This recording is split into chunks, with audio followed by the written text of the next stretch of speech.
तो आदाब, नमस्कार, गुड इवनिंग, सत श्री अकाल। एक बार फिर आप तमाम लोगों का स्वागत है क्राइम तक की कहानी के इस एपिसोड में। उम्मीद है पूरी फैमिली अच्छी होगी, अपना और अपनों का ख्याल रख रही होगी। आज की कहानी शुरू करूं उससे पहले पूरी क्राइम तक फैमिली मेंबर को बहुत बहुत बधाई, मुबारक, कांग्रेट्स। अंडर 19 टीम हमारी आज वर्ल्ड कप जीत गई और क्या खूब खेल खेला है। आयुष की कैप्टनशिप में वैभव सूर्यवंशी हमारे अगले स्टार, मतलब आज सीट से उठने ही नहीं दिया। मैं 1.5 घंटे तक सिर्फ वैभव सूर्यवंशी की सेंचुरी के बाद लगातार देखता रहा। मतलब 175 रन्स, 15 चौके, 15 छक्के, 150 रन तो ऐसे ही हो गए। 25 रन दौड़ कर लिए और 411 का टारगेट, 411। किसी भी टीम के लिए ये लगभग नामुमकिन सा एक टारगेट है, वो भी अगर फाइनल हो तो। लेकिन ज़बरदस्त, मतलब फाइनल में उन्मुख चांद के बाद सेंचुरी बनाने वाले वैभव सूर्यवंशी, और मुझे लगता है आईपीएल के बाद इंडियन टीम का भी वो हिस्सा होंगे, कम से कम T20 और वनडे में तो होंगे ही। तो पूरी अंडर 19 हमारी टीम इंडिया को बहुत बहुत मुबारक, बधाई इस शानदार जीत के लिए, इस वर्ल्ड कप के लिए। और हम अंडर 19 के फिर से वर्ल्ड चैंपियन हो गए और कल से T20 वर्ल्ड कप चैंपियन शुरू है। हमारा पहला मुकाबला अमेरिका से है, मुंबई के वानखेड़े स्टेडियम में। तो कल से अब T20 का खुमार चढ़ा रहेगा और T20 जैसे ही ख़त्म होगा फिर आईपीएल, मतलब बाहर ही बाहर है। तो ये तो जानकारी एंड कांग्रेट्स टीम इंडिया को अंडर 19। अब आते हैं आज की कहानी के ऊपर। आज की कहानी उस दौर की कहानी है जब न सीसीटीवी कैमरा हुआ करता था, न मोबाइल, न कॉल डिटेल। पुलिस इन्वेस्टिगेशन बड़ा मुश्किल काम था। तब पुलिस अपने सिर्फ मुखबिरों पर, अपनी मेहनत पर, अपने दिमाग से किसी केस को सुलझाती थी। मतलब इलेक्ट्रॉनिक एविडेंस या इलेक्ट्रॉनिक सपोर्ट नाम की कोई चीज़ नहीं थी। और उस वक्त कहते थे कि वही पुलिस अफसर या इन्वेस्टिगेटिंग अफसर अच्छा है जिसके मुखबिर का नेटवर्क बहुत सॉलिड है, ये जो क्राइम सीन को बहुत अच्छी तरीके से समझता हो। ये कहानी है 1 फ़रवरी 2002, 1 फरवरी 2002 की कहानी बेंगलुरु की है। शाम के 5 बजे थे। 1 फरवरी 2002 का वो साल था। अचानक बेंगलुरु के एक पॉश एरिया में फर्स्ट फ्लोर के एक अपार्टमेंट से एक खबर आती है कि उस अपार्टमेंट में 2 लाशें पड़ी हैं। किसी ने इन लाशों को देखा और फौरन चीखा। तब तक पड़ोसी भी जमा हो गए और इससे पहले कि पुलिस क्राइम सीन पर पहुंचती, आसपास के करीब 2000 लोग उस अपार्टमेंट के बाहर थे, इसलिए कि वो गुस्से में थे कि एक ऐसे रिहायशी इलाके में अगर दिन दहाड़े 2 लोगों का कत्ल हो जाए तो फिर लॉ एंड ऑर्डर, कानून व्यवस्था क्या है। कत्ल हुआ था एक महिला की और उनकी एक बेटी की। 35 साल की महिला और उनकी 4 साल की बिटिया की लाश अपार्टमेंट के एक कमरे में पड़ी हुई थी। बहुत ही बेदर्दी के साथ महिला का कत्ल हुआ था, तेजधार हथियार से। और पहली नज़र से देखकर यह भी लगता था कि महिला के साथ कत्ल से पहले रेप हुआ है। पुलिस मौके पर पहुंचती है। भीड़ ज़्यादा थी, भीड़ को कंट्रोल करना मुश्किल था। पुलिस क्राइम सीन पर है। तब तक बेंगलुरु के पुलिस कमिश्नर तक भी ये खबर आती है। और उस वक्त डबल मर्डर एक पॉश एरिया में ये बहुत बड़ी चीज़ थी, इसलिए कि लोग ऐसी चीज़ों की उम्मीद नहीं करते थे कि वहाँ पे सिक्योरिटी भी है, वीवीआईपी लोग भी रहते हैं और ऐसे दिन दहाड़े कत्ल हो जाए। HT संगलीना उस वक्त बेंगलुरु के पुलिस कमिश्नर हुआ करते थे। जैसे ही उन्हें खबर मिली और पता चला 2000 से ज़्यादा की भीड़ है, उन्होंने फ़ौरन बाकी पुलिस के दस्ते को वहाँ भेजा और लोगों के गुस्से को देखते हुए उन्होंने ये भी कहा कि इसमें किसी सीनियर अफसर को लगाया जाए जो फ़ौरन इस केस को सॉल्व करे। अब्दुल अजीम उस वक्त एक इंस्पेक्टर हुआ करते थे और उनका अच्छा खासा नाम था इन्वेस्टिगेशन में, क्राइम केसेस को सुलझाने में। क्राइम सीन के माहिर थे वो। तो कमिश्नर ने अब्दुल अजीम को कहा कि आप जाओ और इस केस को जितनी जल्द हो सके सुलझाएं। जब अब्दुल अजीम और उनकी टीम क्राइम सीन पर पहुंची तो उन्होंने देखा कि 2 लाशें पड़ी हैं, बुरी तरह मारा गया है। और कपड़ों और बाकी चीज़ों को देखकर इस बात का भी एहसास हो गया कि महिला के साथ रेप हुआ है। और शुरुआती सीन देखकर ये लगा कि शायद वो बच्ची उस कत्ल की गवाह थी और इसीलिए कातिलों ने उसे भी मार डाला। अंदर अलमारी में, लॉकर में सारे सामान बिखरे पड़े हुए थे, ताला टूटा पड़ा हुआ था। बाद में महिला के पति आए, उन्होंने जब बताया तो ये पता चला कि घर से सोने और कैश, जेवर और बाकी चीज़ें बहुत सारी गायब। इसका मतलब मोटिव ये था कि ये लूटपाट के लिए कत्ल किया गया है। लेकिन लूटपाट के लिए कत्ल के दौरान कोई रेप करेगा ऐसे बड़ा कम होता है, क्योंकि ऐसे मौके पर लुटेरों को अपना काम करके जल्द से जल्द क्राइम सीन से भागना होता है। लेकिन यह ऐसा था नहीं, इसलिए पुलिस ने अपनी तफ्तीश शुरू की। जब अब्दुल अजीम क्राइम सीन पर पहुंचे तो उन्होंने जब पूरे सीन को देखा तो एक चीज़ पर उनकी नज़र पड़ी, और वो थी उस घर का डोर, दरवाज़ा। दरवाजे को अंदर बाहर हर तरफ से देखा, कोई फोर्स एंट्री नहीं थी, यानी ना दरवाज़ा तोड़ने की कोशिश की गई, ना तोड़ा गया, ना ताला तोड़ा गया। इसका मतलब है कि उस घर में जो भी आया फ्रेंडली एंट्री थी, मतलब उस घर के लोग शायद उसे जानते थे। ये जो परिवार रहता था इस फ्लैट में, ये एक मारवाड़ी परिवार था। इनका इलेक्ट्रिक केबल का बिजनेस था और ये लोग राजस्थान से आए थे, अच्छा खासे पैसे वाले थे। अब पुलिस अपनी तफ्तीश शुरू करती है। उस वक्त अब चूंकि ना सीसीटीवी कैमरा, ना मोबाइल जिससे आप लोकेशन ये सब पता कर सके। 2002 नया शुरुआत, नया मोबाइल भी लगभग लोगों तक पहुंचना शुरू हुआ था, तो पुलिस के लिए बड़ी मुश्किल थी। अब अब्दुल अजीम और उनकी टीम ने इन्वेस्टिगेशन शुरू किया। सबसे पहले घर वालों से पूछताछ की कि कोई दुश्मनी, कोई अफेयर, उनके बिजनेस का कोई राइवल, रिश्तेदारों में कोई ऐसा। सबसे पूछताछ कई बार, यहाँ तक कि हस्बैंड से, उनके ब्रदर से, ब्रदर इन लॉ से, हर एक से पूछताछ की गई। लेकिन ऐसा कोई भी क्लू या लीड नहीं मिला जो इस डबल मर्डर की तरफ पुलिस को आगे बढ़ाए। ले देकर एक ही चीज़ पर आकर पुलिस की नज़र ठहर रही थी, और वो ये कि इस घर में जो कुछ भी हुआ, जो कुछ भी आया, जो आया वो जानने वाला था, क्योंकि फोर्सफुल एंट्री है नहीं, और ऐसे केस में बड़ा ये सिंपल होता है। लेकिन कातिल कौन? जितने भी लोग थे, पर्सनल दुश्मनी से लेकर बिजनेस राइवलरी से लेकर रिलेटिव, नेबर, एम्प्लॉय, फैक्ट्री में काम करने वाले लोग, हर एक को खंगाल लिया। लेकिन कातिल का कोई सुराग हाथ नहीं आ रहा था। इधर लोग गुस्से में थे, पुलिस के ऊपर प्रेशर पड़ रहा था कि आप जल्द से जल्द इस केस को सुलझाओ। लोगों में एक डर था कि घर में घुसकर इस तरीके से दिन दहाड़े अगर डबल मर्डर हो सकता है, वो कल को किसी और घर में भी हो सकता है। वो पुलिस की मजबूरी ये कि तमाम घोड़े खोल दिए, फिर भी कोई सस्पेक्ट हाथ में नहीं, कोई लीड हाथ में नहीं। पुलिस को लगा कि कुछ ना कुछ हम मिसिंग है, कुछ मिस कर रहे हैं।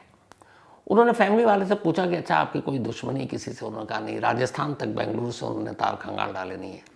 फिर जो बेसिक सवाल जवाब होता, उन्होंने कहा आपके घर में कोई नौकर जिस पे शक हो, उन्होंने उसको भी मना कर दिया। अब घर में जो नौकर थे उसकी लिस्ट भी दे दी, पुलिस ने उन्हें भी खंगाल लिया, लेकिन कोई फायदा नहीं। जब कई दिन बीत गए तब अब्दुल अजीम अपनी टीम के साथ बैठे हुए हैं। उधर से कमिश्नर साहब का प्रेशर भी है, केस को सुलझाओ। उन्होंने कहा कि हमने जितने भी मतलब एस्पेक्ट थे सबको खंगाल लिया, लेकिन कोई सुराग नहीं मिल रहा। पड़ोसियों से ये भी पता चला कि 1 फरवरी को जिस दिन ये डबल मर्डर हुआ, उन्होंने कुछ अनयूजुअल चीज़ें नहीं देखी, न किसी अजनबी को उस इलाके में या घर में जाते देखा, तो कहीं से कोई उम्मीद नज़र नहीं आ रही है। तब उन्हें लगा कि कुछ हम मिस कर रहे हैं। फिर से ये तय हुआ कि कुछ दोबारा से पूछताछ की जाए। अब जितने भी इस लेडी के हस्बैंड और उनके क्लोज रिलेटिव थे, अब्दुल अजीम की टीम ने तय किया कि उनको दोबारा ग्रिल करते हैं, उनसे दोबारा पूछते हैं, कुछ तो मिलेगा। अब उन्होंने लंबी पूछताछ की, पूछताछ चलती रही, कोई भी ऐसी जानकारी हाथ नहीं आ रही। तो फिर से पूछा कि अच्छा बताइए, कोई अभी कई बार होता है सर्वेंट लोग मार देते हैं, नौकर हो। आपने कहा नौकर हैं, लेकिन अभी भी हैं, पूछताछ हो रही है। तब जब दोबारा पूछताछ हुई तब अचानक जिस महिला का कत्ल हुआ उसके हस्बैंड ने कहा कि हाँ, एक नौकर और था जिसको 6 महीने पहले मैंने हटा दिया था। तो उन्होंने पूछा कि आपने पहले क्यों नहीं बताया? उन्होंने कहा असल में आपने पूछा तो मुझे लगा घर पर जो नौकर काम करते हैं उसके बारे में, तो घर पे तो कोई ऐसा नौकर काम करता नहीं था। मेरी फैक्ट्री में जो इलेक्ट्रिक केबल की जो हमारी जो फैक्ट्री है वहाँ पे एक काम करता था और उसका नाम था दीप राम। 6 महीने पहले इस इंसिडेंट के, मतलब शायद जून या जुलाई का महीना था 2002, तब वो चूँकि बहुत एब्सेंट रहता था, कहीं लापरवाह था, टाइम पर ड्यूटी पे आता नहीं था, तो उसे हटा दिया था। अब पुलिस को लगा कि वो फैक्ट्री में काम करता है, उसे हटा दिया, घर से इस मर्डर से क्या लेना देना, मोटिव समझ में नहीं आ रहा। फिर हस्बैंड ने बताया कि कई बार कुछ ज़रूरत पड़ने पर हम उसे घर भी भेजते थे ताकि घर के छोटे मोटे काम कर दे। अब यहाँ से पुलिस को लीड मिलनी शुरू हुई कि अच्छा घर भी भेजते थे। अब मोटिव भी मिल रहा है कि उसको नौकरी से निकाला हो सकता है, गुस्से में हो, बदला लेना चाहता हो। तब दीप राम के बारे में पुलिस ने सारी जानकारी इकट्ठी करनी शुरू की। वो भी राजस्थान का ही रहने वाला था। तो पूछा गया 6 महीने पहले निकाला तो कहीं और जॉब कर रहा है क्या? तो उन्होंने कहा नहीं, वो तो वापस राजस्थान चला गया। लेकिन जब दीप राम के सवाल जवाब का दौर चल रहा था, पुलिस घर में बैठकर पूछ रही थी, तभी उन लेडी जिनका कत्ल हुआ उनके हस्बैंड के जीजा ने अचानक बोला, वो बेंगलुरु में ही रहते हैं, कि मैंने कुछ हफ्ते पहले दीप राम को बेंगलुरु में ही देखा है। तो पुलिस ने कहा आपने घर में बताया नहीं? उन्होंने कहा ऐसे ही, वो तो एक्स एम्प्लॉई था, निकाल दिया, वो बेंगलुरु में रहे, राजस्थान में रहे, हमें क्या फर्क पड़ता है। पर अब्दुल अजीम का माथा ठनका कि 6 महीने पहले जिस शख्स को निकाला, जिसका ये था कि वो राजस्थान लौट चुका है, वो बेंगलुरु में रह रहा है, इसका मतलब है कुछ गड़बड़ है। अब उन्होंने दीप राम के बारे में जानकारी इकट्ठी करनी शुरू की, लेकिन उसका कोई ठिकाना पता ही नहीं था, क्योंकि जब वो काम करता था तब उन्हीं की फैक्ट्री के जो एम्प्लॉय के लिए छोटी छोटी जगह थी वहाँ रहता था। फिर अब्दुल अजीम को लगा कि बेंगलुरु में कुछ ऐसे इलाके हैं जहाँ बड़े सस्ते लॉज और गेस्ट हाउसेज हैं, और वहाँ इस तरीके से जो बाहर से लोग आते हैं, जब तक उनका परमानेंट कोई ठिकाना नहीं होता वहाँ रुकते हैं, क्योंकि सस्ते पैसे में रुकने का इंतज़ाम होता है। अब उन्होंने ऐसे सारे लॉज को ढूंढना शुरू किया। इत्तेफाक से ऐसे ही एक लॉज में एक शख्स मिला जिसका नाम था आभाराम। इत्तेफाक से आभाराम भी एक्स एम्प्लॉई था इस ओनर के यहाँ, जिनकी वाइफ का मर्डर हुआ था, और आभाराम और दीप राम दोनों दोस्त थे। पुलिस जब वहाँ पहुँची तो आभाराम के घर, जब वो किराए के लॉज में रह रहा था, वहाँ दबिश डाली तो वहाँ से कुछ सोने के जेवर मिले। जेवर देखकर पहचाना गया कि वही घर से लूटे गए जेवर का एक हिस्सा है। अब पुलिस को लगा कि आभाराम भी इस मर्डर में शामिल है। आभाराम से पूछताछ शुरू हुई। उसने कहा कि हाँ वो आया था, लेकिन इस वक्त कहाँ है मुझे नहीं मालूम, क्योंकि उसने बताया नहीं, और उसने ये भी कहा था कि मैं अगर तुम्हें बताऊंगा मैं कहाँ जा रहा हूँ, कल को तुम पकड़े गए तो तुम मेरा खुलासा कर दोगे कि मैं कहाँ छुपा हूँ। पुलिस को लगा झूठ बोल रहा है, लेकिन अच्छी खासी उसकी खातिरदारी करने के बाद पुलिस को यकीन हो गया कि आभाराम सच कह रहा है, और उसे दीप राम का कोई लोकेशन नहीं मालूम। अब यहाँ आकर फिर डेड एंड, राजस्थान में टीम पहुँची, वहाँ कोई सुराग नहीं मिल रहा है। तभी इसी इंट्रोगेशन के दौरान और इन्वेस्टिगेशन के दौरान पुलिस को पता चला कि दीप राम का एक और भाई है जो बेंगलुरु के एक और फैक्ट्री में काम करता है। हालांकि दीप राम से उसका बहुत मतलब क्लोज, या एक तरह से कहें कि एक साथ नहीं रहता था, जब दोनों काम करते थे भाई तब भी अलग रहते थे। अब पुलिस दीप राम के भाई तक पहुंचती है। वहाँ पहुँचने के बाद उसे थाने बुलाती है। वो घबराता है, वो कहता है देखो तुम्हारा कोई रोल नहीं हम जानते, लेकिन हम तुम्हारे भाई के बारे में जानकारी हासिल करना चाहते हैं। अब्दुल अजीम ने जब दीप राम के भाई को बुलाया तो उन्हें पता था कि इसको शायद अपने भाई के बारे में कोई जानकारी नहीं, जो अपने दोस्त को अपना लोकेशन नहीं बता रहा है वो उस भाई को क्या बताएगा जो ऑलरेडी यहाँ रह रहा है। कल को ये भी पता है कि पुलिस उस तक पहुँचेगी, क्योंकि वो होशियार है बहुत। तो वही हुआ, जब उससे पूछताछ हुई तो उसने कहा कि मैं महीनों से उससे नहीं मिला हूँ, मैं जानता हूँ कि वो कहाँ है। ये एक पुलिस के खेल का हिस्सा था। पुलिस ने कहा ठीक है, आप साइन कर दो अपने स्टेटमेंट पर, और आप अपना मोबाइल नंबर भी लिख दो, ताकि कल को कोई ज़रूरत पड़े तो हम आपको बुलाकर पूछताछ कर सकें, जैसा जनरली होता है। दीप राम के भाई ने अपना स्टेटमेंट दिया, साइन किया, मोबाइल नंबर लिखा और चला गया। दीप राम के भाई को बुलाने का पूरा मकसद सिर्फ एक था पुलिस के लिए, और वो ये कि उसके भाई से पूछताछ नहीं करनी थी, क्योंकि पुलिस को पता था उसे कुछ पता नहीं है।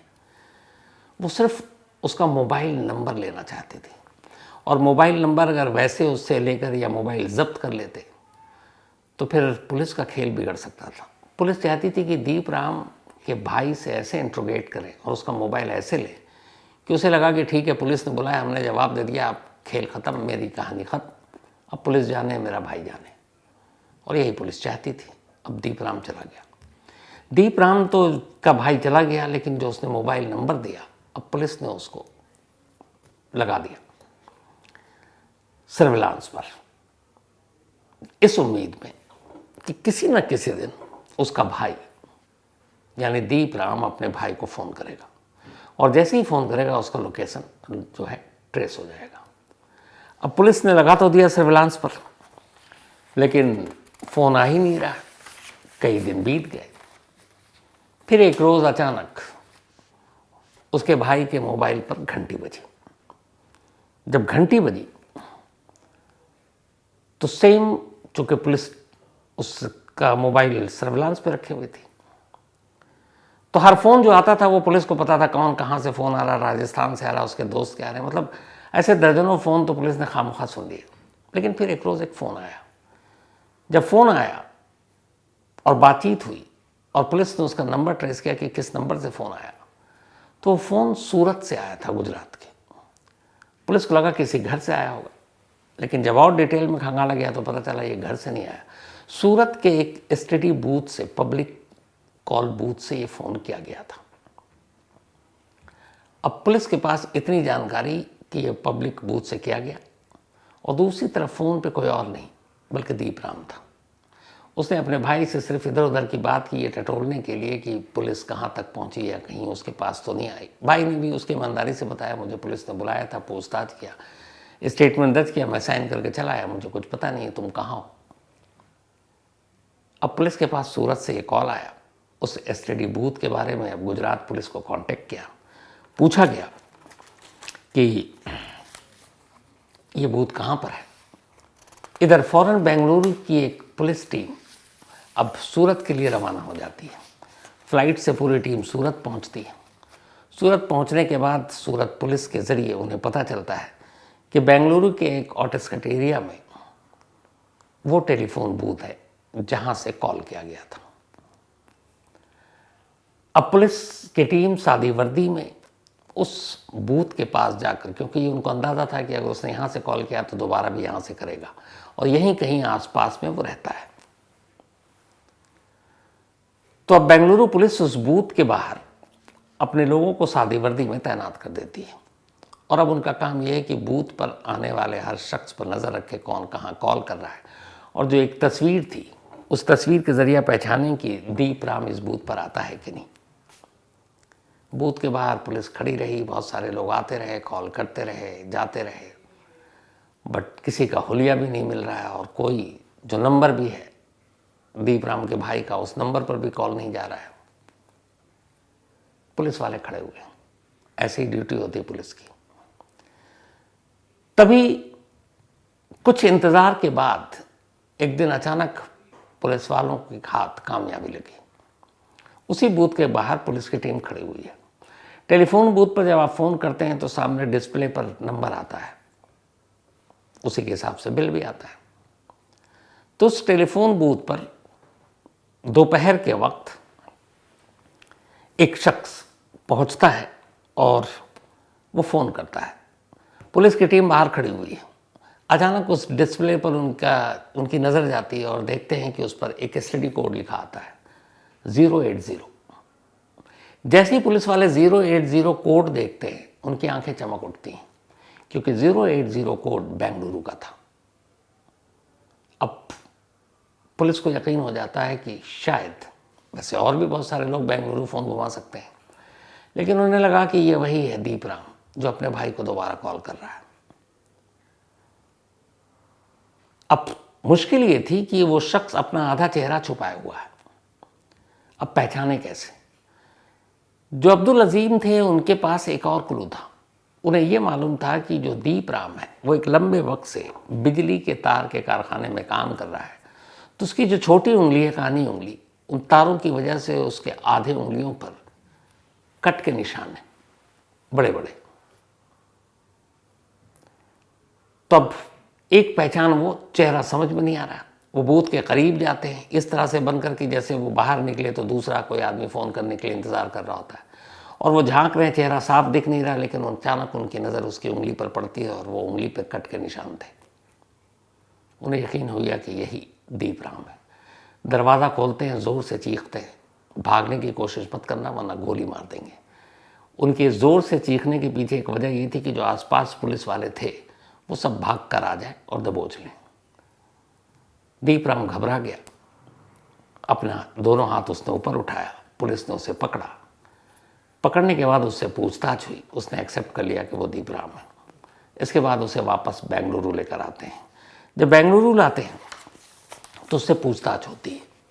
पूछताछ में वो बताता है कि 6 महीने पहले जब मेरे मालिक ने मुझे नौकरी से निकाला तो मुझे बड़ी बेइज्जती फील हुई थी, और फिर मुझे लगा कि मुझे बदला लेना चाहिए, लेकिन फिर मैंने सोचा कि नहीं छोड़ो, भूल जाता हूँ।